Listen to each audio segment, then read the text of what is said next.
वजह से हुई थी। तो हमारे एक सर थे, वो जब जब ये टॉपिक पढ़ाते थे ना, तो वो मधुबाला का किस्सा ज़रूर सुनाते थे और हम जानबूझ के छेड़ते थे कि sir VSD ventricular septal defect जो है उस पे थोड़ा-सा बता दो। तो सर पहले मधुबाला की बात लाते थे और मधुबाला का नाम आते ही सर के चेहरे पे एक स्माइल आती थी। तो मधुबाला जो थी वो 30, 35, 40 साल की एज में डेथ हो गई थी, बड़ी फेमस एक्ट्रेस थी। दादाजी से पूछना, तुम्हारे दादाजी के टाइम की थी, है ना? तो वो मधुबाला की डेथ की वजह यही थी। उसको समझना है, सिंपल सी बात है, नीचे हार्ट में 2 चैम्बर हैं, दोनों का काम है साफ खून को और गंदे खून को अलग-अलग रखना। गंदे का मतलब कार्बन डाइऑक्साइड वाला, साफ मतलब ऑक्सीजन वाला। अब दोनों के बीच में दीवार है। अब गंदे खून और साफ खून के बीच की दीवार में जो है 4 ईंटें लगाना भूल गया मिस्त्री। तो जो छेद रह गया उसको बोल देते हैं दिल का छेद, और इसी को हमने बोला सेप्टल डिफेक्ट। अभी नीचे की साइड में है तो वीएसडी बोल देते हैं, ऊपर की साइड है तो एएसडी बोल देते हैं, कईयों में दोनों में भी होता है। अब छोटा है तो अपने आप थोड़े टाइम के अंदर वो ठीक हो जाता है। अब बड़ा छेद है और पता नहीं लगा। अब क्योंकि मधुबाला बहुत पुरानी बात है, उस टाइम पे इतना इन्वेस्टिगेशन कौन कराता था, और लड़कियों की तो वैसे ही कोई इतनी इन्वेस्टिगेशन उस टाइम थी नहीं।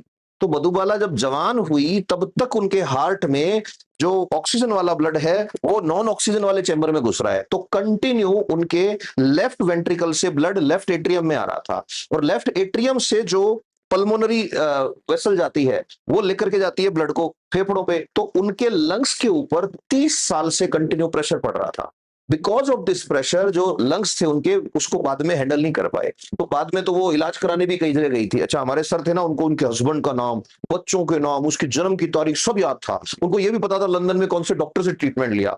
और सर की आंखें देख के ऐसे लगता था कि सर को अगर पावर मिल जाए, सर उसको जिंदा कर देंगे मधुबाला को आज भी। आजकल क्या करते हैं, अम्ब्रेला ट्रीटमेंट होता है। कि अम्ब्रेला क्या होता है, तो पैर की फिमोरल आर्टरी, बताया था ना मैंने आपको, जांग में जो सप्लाई देती है, उस फिमोरल आर्टरी से एक कैथेटर डालते हैं, और वो कैथेटर हार्ट तक ले जाते हैं।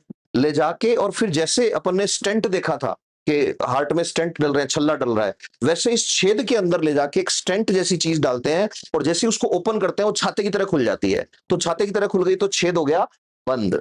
बड़ा मतलब मेडिकल साइंस के कुछ प्रोसीजर्स ऐसे हैं, ऐसे मन होता है वाह वाह, तालियां बजाएं उनके लिए। हजारों जाने हर साल बचाई जाती हैं बिकॉज ऑफ दिस। और बड़ा, बहुत बड़ा अगर छेद है, छाता नहीं लग सकता, अम्ब्रेला ट्रीटमेंट जिसका नहीं कर सकते, डिवाइस क्लोजर बोलते हैं वैसे उसको, तो क्या करना है, open heart surgery. Open heart surgery तब होएगी जब हार्ट एंड लंग मशीन है। ओपन हार्ट सर्जरी का सबसे बड़ा चमत्कार है, हार्ट को पहले रोका जाता है, धड़कते हार्ट की सर्जरी नहीं करते। अब हार्ट को रोक दोगे तो आदमी जिंदा कैसे रहेगा? जितनी देर हार्ट की सर्जरी चलेगी उतनी देर आदमी को जोड़ देते हैं एक मशीन से, जिसको हार्ट एंड लंग मशीन बोलते हैं। मेडिकल साइंस का बहुत बड़ा चमत्कार है। फिर हार्ट की सर्जरी कर देते हैं और फिर हार्ट को दोबारा कनेक्ट करके मशीन से फिर उसमें शिफ्ट कर देते हैं। हार्ट को ऑन करते हैं बाकायदा उसको स्टिमुलेशन देके।